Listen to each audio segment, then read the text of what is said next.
atsika fa ny fahasoavan'Andriamanitra miaraka amintsika. Isika fa ny fahasoavan'Andriamanitra miaraka amintsika noho izy roatsika sandrivaky sy asantsika miaraka aminy. Ny fianakaviana no taniketsa ipoiran'ny vocation. Déploie ton cœur et viens nous sauver. Délivre-nous de tout. Fa sisika tokoa fa ny fahasoavan'Andriamanitra miaraka amintsika. Sisika fa ny fahasoavan'Andriamanitra miaraka amintsika noho izy roatsika sandrivaky sy asantsika miaraka aminy.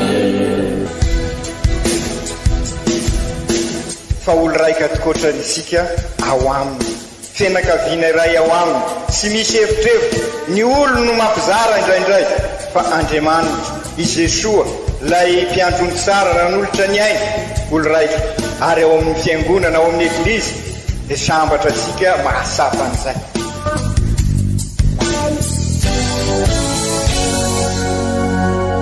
Olo araiky atsika atambatry ny fanahy masina kamiray, olo araiky ao amin'ny Kristy.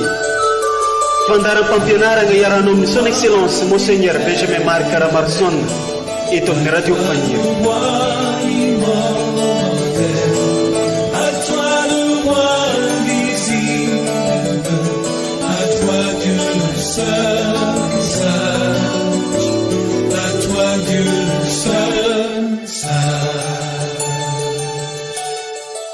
Hoy ny foko taminao, mitady ny endriko aho, ny endriko ro tompo no tadiaviko. Aza fenigny ahy ny salovantavanao. Ankafaliagna no anoloragna fiarabagna ho antsika jiaby, olo araiky mpagnaraka tsy tapaka ny onjam-peon'ny radio Fagniry ity.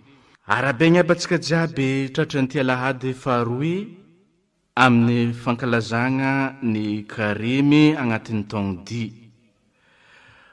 Omezan'ny eglizy loha hevitry atsika niany, i Jesoa miova tare, taratry ny asoantsika, taratry ny asoantsika rahatry zay.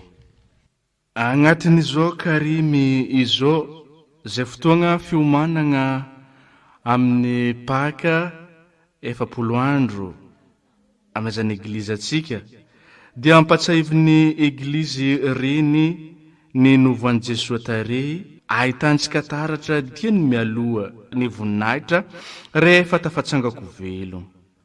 Kenganery kristianiavagna mba afana ny fontsika anao asa soa, anao fasafibebahagna iova amin'ny tsy metimety natao hidriky amin'ny tsaratsara fiainam-baovao miaraka amin'ny Jesoa.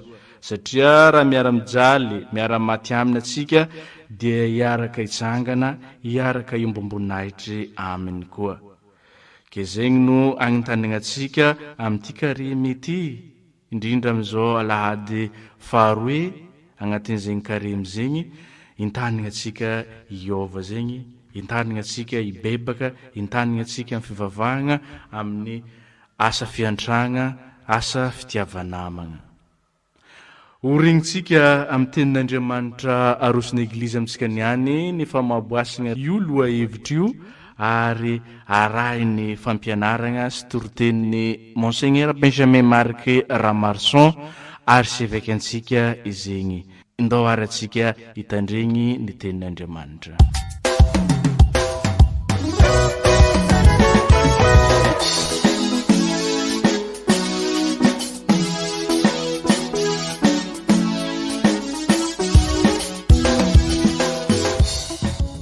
Fankalazana ny tenin'Andriamanitra. Boky Jenezy. Tamin'izany andro izany, i Abrahama dia nentin'Andriamanitra nivoaka ka nilazany hoe: atipazy hijery ny lanitra ny masonao, ka isao ny kintana raha mahisa azy ianao. Ary hoy izy taminy: ho tahaka izay ny taranakao. ary nenony tompo i Abrahama ka nekeny tompo ho fahamarinany izany. Ary hoy izy taminy: izaho no tompo nitondranao nivoaka avy any Ora amin'ny Kaldeana mba hanomezako anao ity tany ity hanananao azy. Hoy navalin'i Abrahama: Tompo Andriamanitro, inona no ahafantarako fa hanana izany aho? De hoy ny tompo taminy: mandehana maka omby vavy kely 3 taona iray, osy vavy 3 taona iray, ondry lahy 3 taona iray, domohina iray, ary vantoboromay-lala iray. Dia nentin'i Abrahama nankeo aminy ireo biby ireo, ka nosasahany roa mitovy avy izy ireo, dia nampifandrafeny avy ny vakiny, fa ny vorona tsy mba nosasahany. Ny antoraka hifaoka ny fatin'ireo ny vorona mpiasa, fa niroahan'i Abrahama.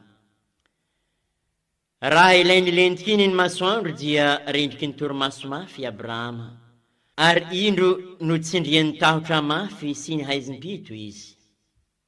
No ny maty ny masoandro ka efa maizina ny andro, dia indro nisy memy mivoatsentroka sy fanilo mirehitra na makivaky iretsy biby voasasaka.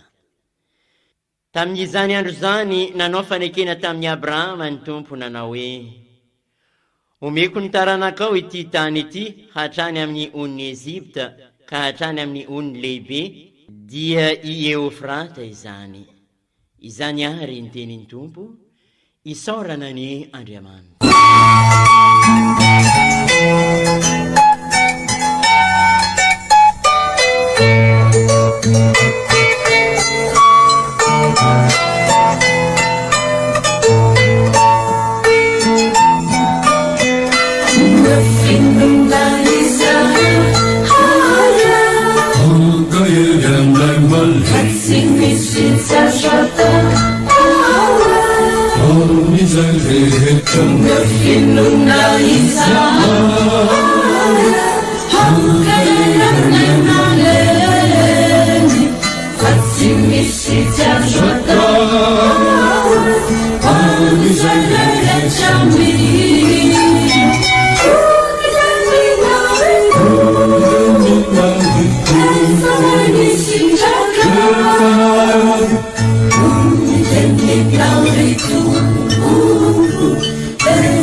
Minutura minha amiga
Taratasiny masinday Paul apôstôly ho an'ny kristianina tany Philippe.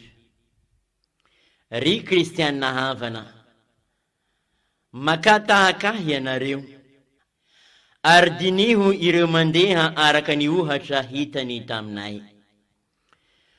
Voalazako taminareo matetika sady mbola lazaiko amin'ny ranomasy ankehitriny fa maro no mandeha miseho ho fahavalo miazy fijalian'i Jesu Kristy mihitsy. Fahaverezana no iafaran'ireny, fa ny kibony no andriamaniny. Ny tokony hampahamenatra azy no ireharihany, ny zavatry ny tany no hany ankamaminy. Fa isika kosa dia any an-danitra no fanjakantsika, ary avy any koa no iandrasantsika mpamonjy, dia Jesu Kristy Tompo, izay hanova ity vatantsika tsinotsinona ity, ka hampitovy endrika azy amin'ny vatany be voninahitra, araka ny herin'ny fahendreny, araka ny herin'ny fahefany nampanekeny azy ny zavatra rehetra. Araka ny herin'ny fahefana nampanekeny azy ny zavatra rehetra. Ko amin'izany ry kristianina havana amamiko indrindra, fifaliako amantsatro boninahitro, mahareta ao amin'ny Tompo araka izany. Izany ary ny tenin'ny Tompo, isaorana ny Andriamanitra. Ny teninao ry Tompo no teny mampelone. Ny teninao ry Tompo no teny mampelona. Izay mandreny teny ka mitandry nazy reny. Ny trano ny olona eo ambony vatolampy. Ny teninao ry Tompo no teny mampelona. Ny teninao ry Tompo no teny mampelona. Raha tonga ny oram-baratra ombana rivotozy. Ny tombona ny trano ka isoro lalandave. Ny teninao ry Tompo no teny mampelona. Ny teninao ry Tompo no teny mampelona. Izay mandreny teny efa tsy mitandry nazy. Ny Tompo ny trano ny olona eo ambony torapasike. Ny teninao ry Tompo no teny mampelona. Ny teninao ry Tompo no teny mampelona. Raha tonga ny onjan-drano sy ny oram-batravatra, ny tondana ny trano ka oloza miafarany.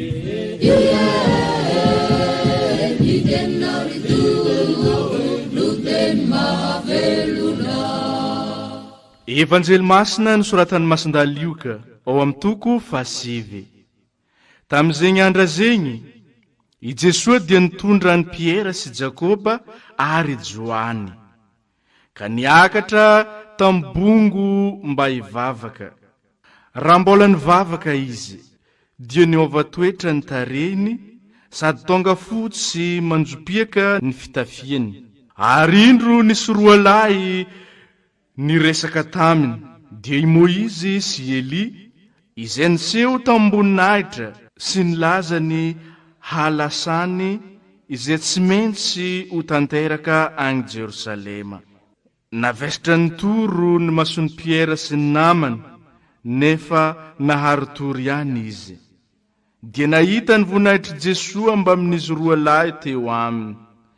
Ary tamin'izy roa lahy niataka, dia hoy Piera tamin'i Jesosy, ry mpampianatro, mahafinaritra ny mitoetra ty, ka andeha anangana lay telo eto, ny ray ho anao, ny ray ho an'i Moizy, ary ny ray ho an'i Elia.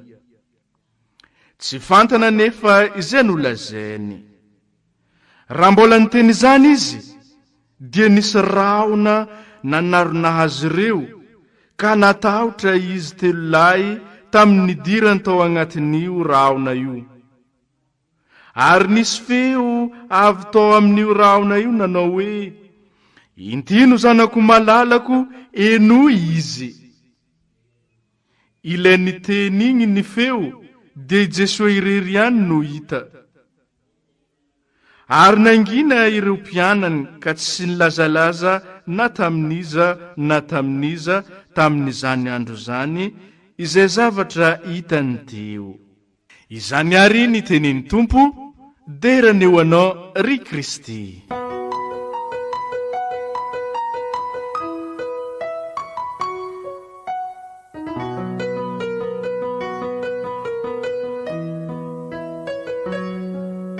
Ry kristianina havana, tena ao anatin'ny karemy isika, ary nasongatisika tamin'ny alahady voalohan'ny karemy fa ady sady dia ny fiainana an'izay finoana ka hitondratsika amin'ny fankalazana any Kristy nitsangako velona, ady amin'ny rasy ary dia makany amin'ny fiainana, ady amin'ny rasy direo fahotana araky ny voalazan'ny Papa amin'ny afatra amin'izao karemy izao, fa ny fahotana no mahatonga sika sy mivelona ny mahajanak'Andriamanitra sika, ka manapotika ny fifandraisasika amin'Andriamanitra isika noho izany, ary fantatra sika ny vokatry n'izay, manapotika ny fiainasika samy mpiarabelona eo anivon'ny fiarahamonina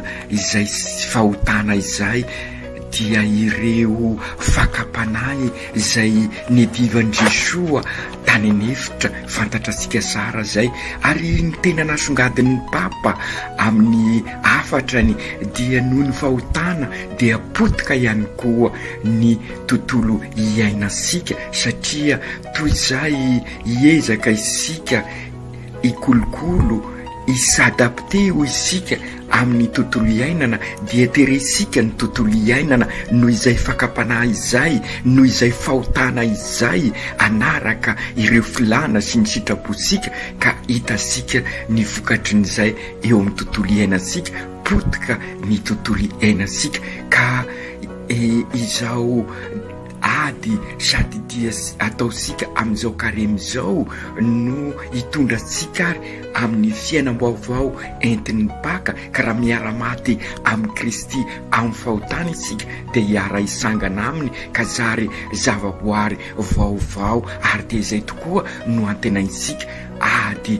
sady dia, ka izay indrindra amin'izao alahady faharoa amin'ny karemy izao, fantatry ny Jesosy fa lalan'ny azo fizaliana izay ady sy dia izay, ka sy mora ary sy mandeha ho azy, ka izay indrindra no nitondrany anireo mpianany hiara hivavaka aminy ny tany tendrombohitra, ka raha tany tendrombohitra izy de novatare. Zany hoe raha miombona aminy tokoa isika dia miova ny fiainasika, ary io fiovana tare io zany no lay zavaboary vaovao, ary de zay no antenaisika ary amin'izao baka zay idirasika izao.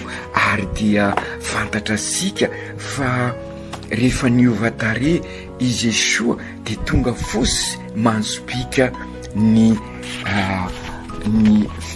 tavany, ary dia voalaza fa io fahazavana manzobika hita tamin'i Jesosy io no manambara ary ny mahandriamanitra azy, ary de zay koa no andrasasika amin'izao fankalazana ny Paka izao, ka anavozasika ny toko tamin'ny batemy, satria ny batemy no mahatonga asika ho zanak'Andriamanitra, ka andresasika an'izay fahazavana, izay fahazavana mazompika zay, ka manova ny fiainasika manontolo. Ary ny fahitanan'izay no nahatonga anireo apôstôly ao amin'ny evanjely zay nrenesika teo, mahafinaritra ny mitoetra ty ka ndeha anangana lay telo hoy ny apôstôly, hoy Piera ao amin'ny evanjely.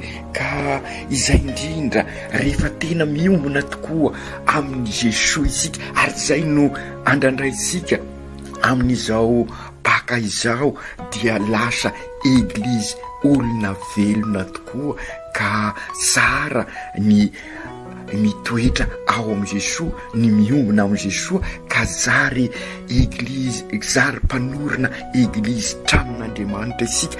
Ary de zay no averimerin'ny Papa raha miova tokoa ny fosika lay fibebahana ara ekolojika hoy izy, de ty trano iombona sika ity zany maison commune, lay Andriamanitra no ahorisika ao aminy, ary dia io no mamelona sika ny, ary dia tanteraka tokoa zay, satria isika zany zary namany tontolo iainana, ka miara misalahy manabe vo mampandroso ny fiainasika mba ho fiainana misy an'Andriamanitra, fiainana mitondra sika amin'ny fampandrosona ny maholona manontolo sy ny olon-drehetra. Ka ambarany Jesosy ary ambarany evanjely ny lalako ombana amin'izay lalana izay, ity ny zanako malalako eno izy.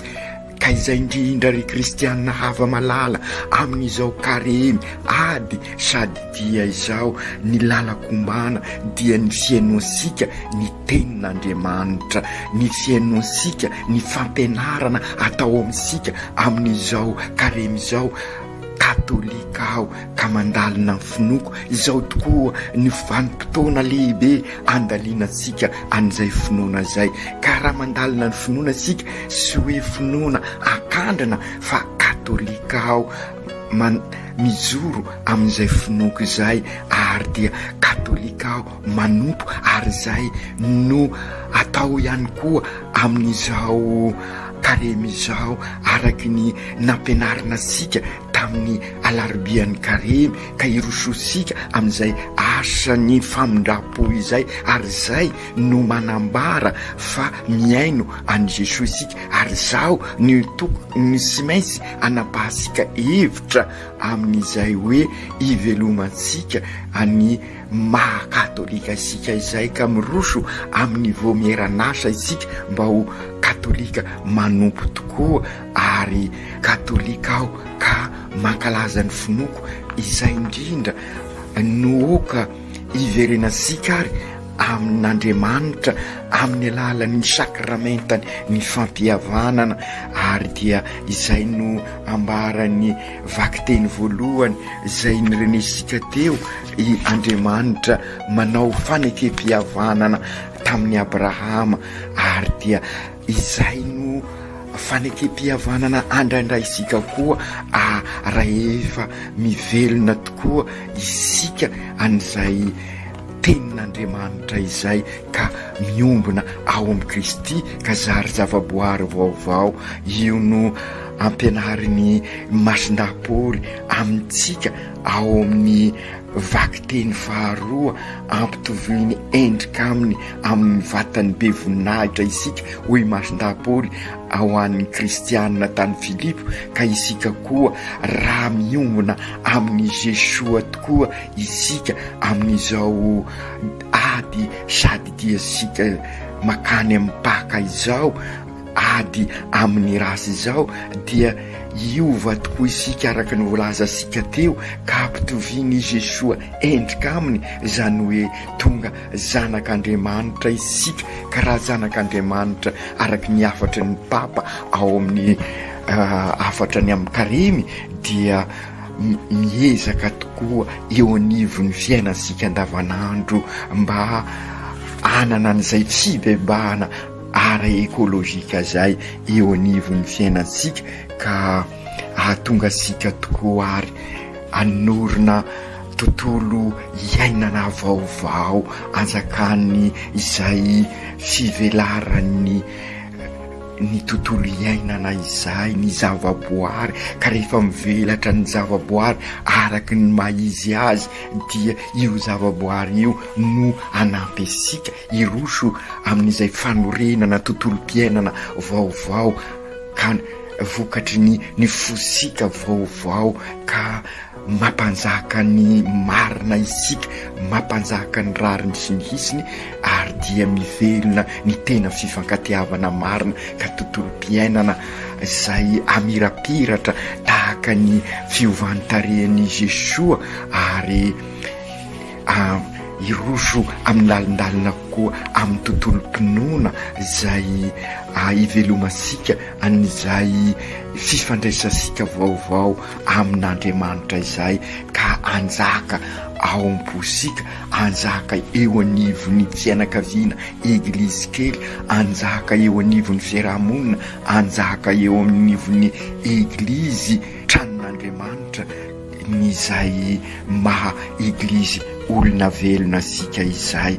Ry Jesoa Tompo mankasitraka mankatelina anao izahay amin'izao alahady faharoa amin'ny Karimy izao, ka naneonao an'izay fivantare izay taratra miandry izay taratra ny iseho aminay rehefa tanteraka tokoa ny tena fivampenitra mahery vaika eo amin'n'ivon'ny fiainanay, ka andraisanay tokoa ny vokatry ny fanavotanao amin'izao paka izao.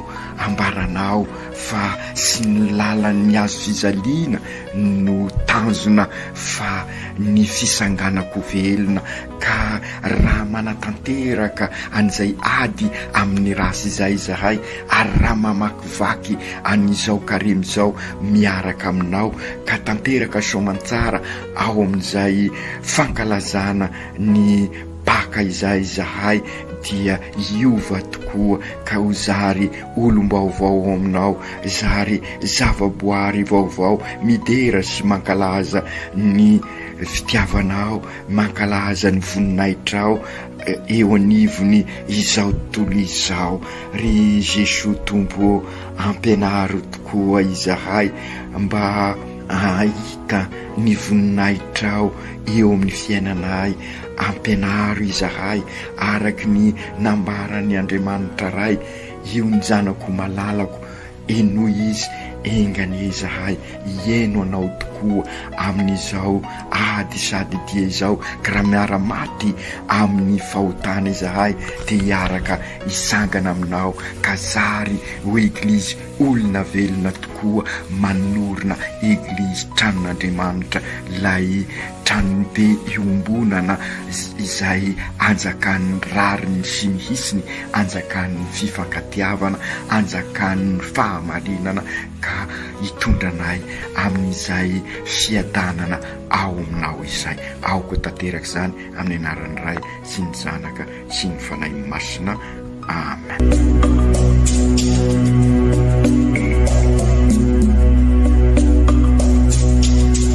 Tsy atsika fa ny fahasoavan'Andriamanitra miaraka amintsika.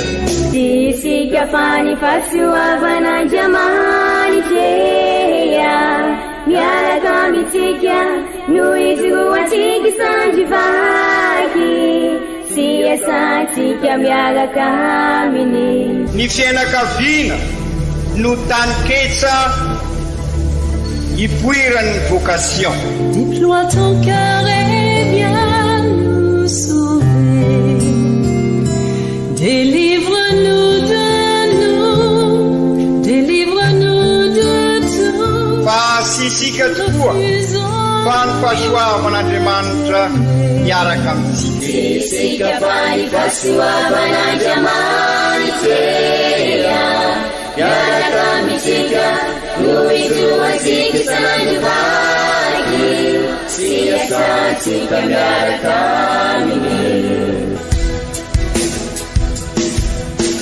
Fa olo raika tokoatran'isika ao aminy, fianakaviana iray ao aminy, tsy misy evitrevitra. Ny olo no mampizara indraindray, fa Andriamanitra i Jesoa lay mpiantony tsara nanolotra ny aina olo raika.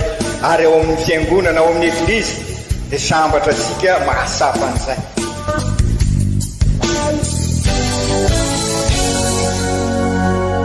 Olo araiky atsika atambatry ny fanahy masina kamiray, olo araiky ao amin'ny Kristy. Fandaram-pampianarana iaranao amin'ny son excellence Monseigneur Benjamin Marc Caramarson eto amin'ny radio Fania.